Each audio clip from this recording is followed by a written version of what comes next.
Thank you. Thank you. May I? Yes. It's live streaming. I forgot to wear my live streaming face, but I hope I'll make it. Evans is my name. Evans Njoro. I've been asked to go slowly, so I'll try. I am privileged to be here with you this afternoon. I was invited to have a word with you as briefly as possible about a topic that is very wide, but I'll do my best. I woke up very excited because I am very passionate about what Scouts is all about. Unfortunately, I never got to be a Scout in high school. I was more attracted to the President's Award scheme. And to compensate for that, I want to make sure all my 5 children are Scouts. And I support them as much as possible. I'm also a mentor to some Scouts. One of them, I hear, is the one who recommended me to come and join you. So I really appreciate that. I work as an educator. I'm very passionate about skills development, particularly entrepreneurship and leadership. I'm very passionate about developing young people. I've worked with several youth-serving organizations like Junior Achievement in Kenya and Africa region. I found myself working with Junior Achievement International, and I've recently found myself involved in advising the Scoutpreneur program. So I feel like I'm in the right place this morning to share with you about entrepreneurship. And I was told to talk about young Africans as entrepreneurs and leaders and innovators. So are we okay to do that? Good. So bear with me for the next few minutes as I share with you what I have. I start with a story about Africa. We as leaders, we as entrepreneurs are usually inspired by the stories that we hear. Africa in particular has stories. For us who've grown up from many years back, we've heard stories about Africa that are good and some are bad. And unfortunately, Africa seems to be cast in a light that is not necessarily positive. Africa is considered a dark continent because of the many challenges that Africa has. But if you look at that map, what do you see? What do you see on that map of Africa? Isn't Africa colorful? Aren't we colorful here? Aren't we excited to be in Africa? We are. Yes. We woke up this morning knowing that we're in Africa. And we are happy to be in Africa. So what's wrong with Africa? We always wonder what is wrong with Africa. How do others view Africa? So let me share with you on the next slide. You Google any news outlet. Just go to Al Jazeera, which is where I went to, go to CNN, Africa page, go to BBC Africa, and 70% of the news that you read there is what? War, conflicts, hunger, crisis, yeah? Something is just generally wrong with Africa, yeah? We don't seem to be organized, we don't seem to like life, yeah? We are struggling, we have various challenges, we are more stringent. Many of you didn't grow up in that generation where every other country had a coup and they were fighting over leadership, yeah? Many of you didn't grow up in that generation when many of these countries were becoming independent and everybody wanted to be the president or prime minister or whatever. Many of you probably may not have interacted with farmers and drought and hunger and corruption. But these are the stories that we are faced with. That's what we see. And these are the challenges that we would want to address in what I hope we can share with you today. Next slide. Because Africa is a very different place for us who are here. Next slide. Who is clicking at me? Yeah, next one, yeah? So Africa, to me, no, the one, so this one is ahead of this one. I want us to follow that one, yeah? The one in the map of Africa. Oh, please, could you avoid like slide show? Could you avoid so that it's not faster than me, yeah?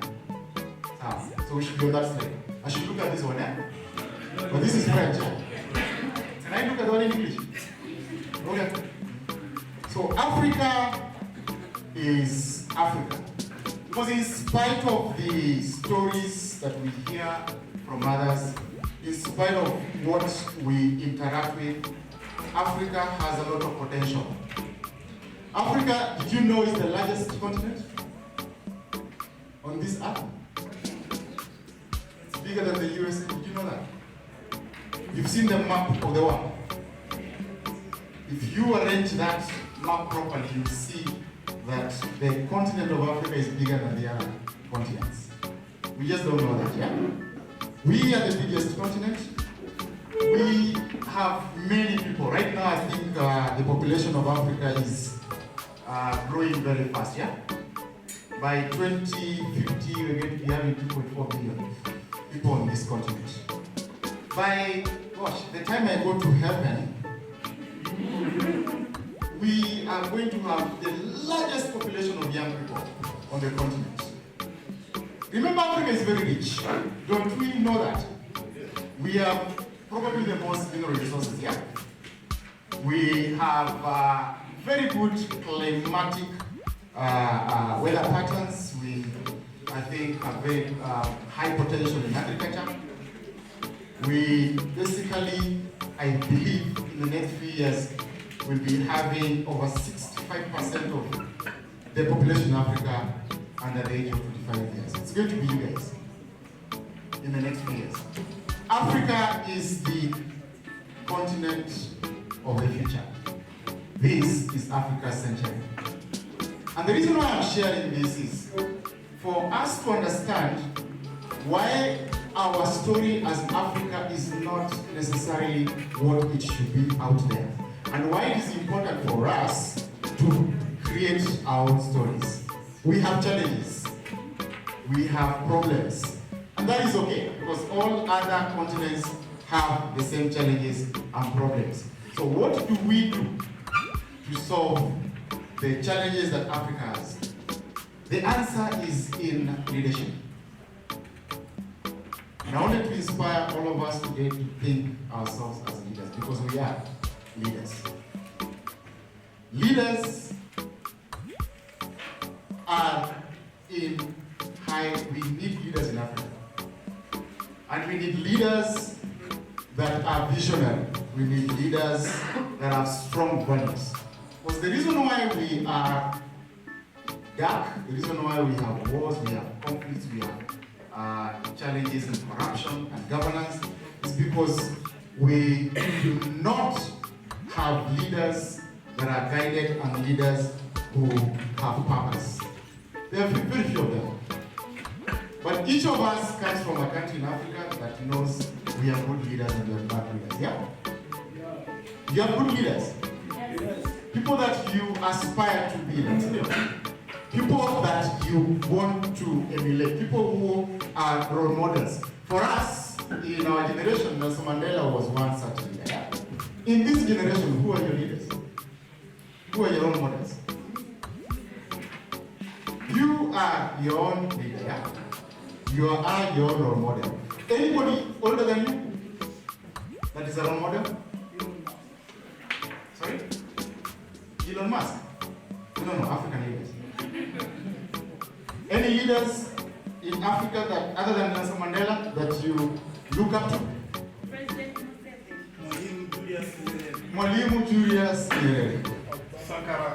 Sankara. Professor Blow the Mumba. Blow the Mumba. Piolo Lumumba. Yes.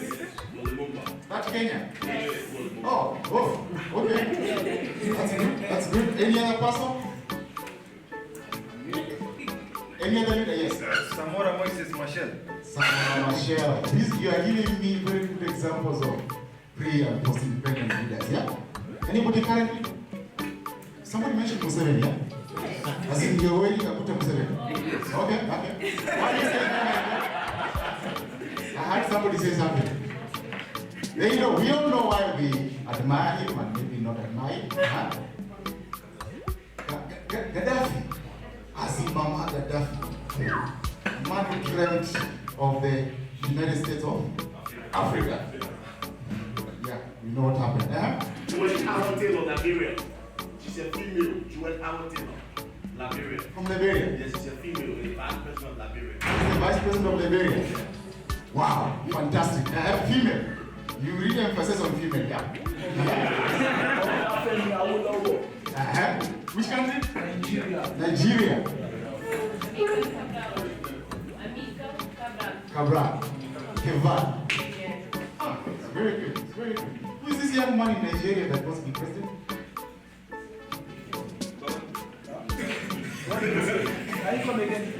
Is this young man not so young, but is a young man in Nigeria wants to be president?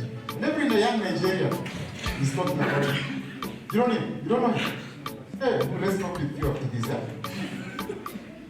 You are the leaders of Africa, aren't you? Yes.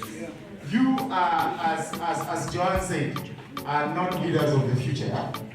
You are leaders now. And I would want to encourage each of us to, as part of your homework, I'm a teacher by the way, just sit back and write down the names of, say, 20 leaders in Africa. You can start with your country. Try and make 10 of them to be female. Make the other 10 to be male. And ask yourself why. They are the kind of leader that would transform Africa's story. Okay? Good. Let's move on. Africa needs entrepreneurs. I want to join my friend there. You say you're not an investor. Never heard you mention $1 million as about to start up. Because I'm one of those people who believes in investors being very, very important and critical to entrepreneurship. Yeah? But we talking about entrepreneurship, think different. Africa needs entrepreneurs and change makers. But then I would want us to understand who an entrepreneur is. Who can give me a definition of an entrepreneur or what entrepreneurship is? Who knows who an entrepreneur is? Just try. Yes, please. From Burundi. I think that an entrepreneur is someone who seeks for challenge in his community around him and search for a solution to those. Fantastic. That's very good. Any other? Yes, sir. Yes, an entrepreneur is a person that innovates ideas and go back into progress. Fantastic. An entrepreneur is someone who recognizes a need in the product or service in their neighborhood, then comes up with a solution with an aim of solving the problem, but at the same time making some profit out of it. Wow. I like that. What in Wikipedia? Yes. To me, an entrepreneur is someone who realizes the gap and uses the available resources to fill the gap in the society. This is fantastic. So I have the word gap, I have the word problems. Ok, donc pour moi, un entrepreneur, c'est quelqu'un qui d'abord analyse les problèmes locaux et apporte des solutions. Dans l'apport de ces solutions-là, il aide la communauté, mais il sait aussi parce qu'il fait un investissement qui est rentable pour lui. I had solution. Please analyze problem locally. But I missed the last part. Someone who will invest in his community for himself, but also for for rentability at the end. Like what he's going to based for have solution for the local problems. Fantastic. So an entrepreneur first and foremost finds a problem, yeah? Or sees a gap, yeah? And then does what? Provides a solution. Il cherche une solution innovante. Finds a solution. What is the purpose or what is the intention of providing a solution? Yes, sir. Making a profit. Making a profit. Yes. Ah, sounds really good, yeah? Yeah? What else? Why else do entrepreneurs provide solutions to problems? Yes, Solve the problem in their communities. that is good. Solve a problem. Yes. So the characteristics of entrepreneurs, who knows? Who can give it to you? Yes. Take risks, yeah? So entrepreneurs are risk taker. Yeah, something else? Innovative. Are entrepreneurs innovative? Yes. They're independent. Entrepreneurs are independent. Yes. That's good. Yes. They make decisions. They are decision makers. Yes. Sont inclus dans la société. They are part of the They are part of society. the community. They are part of the problem. Okay. All right. Okay. One more. Yes. Individuals are creative. They promote it. Are they visionary? Yes. They are visionary, yeah. Do they really solve problems or make money? They just provide solutions with no intention of making money. Are entrepreneurs business people? Yes. Yes. Entrepreneurs start businesses Yes. to make profit. Yes. Okay. What if they don't? Business setup. I feel if they don't make profits, they will not sustain, whatever venture they will have started. Okay. So what's the difference between social entrepreneurs and business people? People who start businesses and people who solve problems. Social entrepreneur, there are social entrepreneur and business entrepreneur. Social entrepreneur solve social problems and focus on the environment, on the social environment. Business entrepreneur focus on profit. Business people focus on profit. Do you have to be an entrepreneur to start a business? Come again? Do you have to be an entrepreneur to begin a business? No. So, okay, yes, really? I think that the social entrepreneurs seek from profits, Yeah. and those profits tend to get invested in the community. Okay. Yes, my dear. I think the profit of a social entrepreneur isn't necessarily always money, because you can profit from solving the actual problem, from the goodness that comes with your service or your product as an entrepreneur. Sure, the money is like a good upside of it, but at the end of the day, if you're recognizing an issue, then your main goal should be trying to alleviate the stressor. I will not even add to that. You've taken the words out of my mouth. I will stop there. But have this in your minds. You are entrepreneurs. Your mindset should be to provide solutions to the problems in your communities. Your mindset is not to make money. Like she said, money will come, yeah? But that's not your purpose, that's not your motivation. If that is the reason why you are an entrepreneur, you will probably end up experiencing challenges that will take you away from providing the solution to the problem that you provide. Are we together? So always know that an entrepreneur provides solutions to social problems. Okay? Where are we? The next one? Finally, I'm calling on us to be innovators. Innovators are leaders. Innovators are entrepreneurs, yeah? But you might find that there are leaders who are not necessarily very innovative, but they rely on innovators. But as long as you're creative, then you are. And at this age, I would really, I'm really excited when I see, are those initiatives by Scouts there? Yes. Those are social initiatives? Yeah. Yeah? Yeah, that's fantastic, yeah. Because the young lady I mentored began a social enterprise here called Giko that I absolutely admire. I would want us to watch a video of a young 15-year-old in Sierra Leone that would speak to where you are and would probably encourage you. So let's see that video.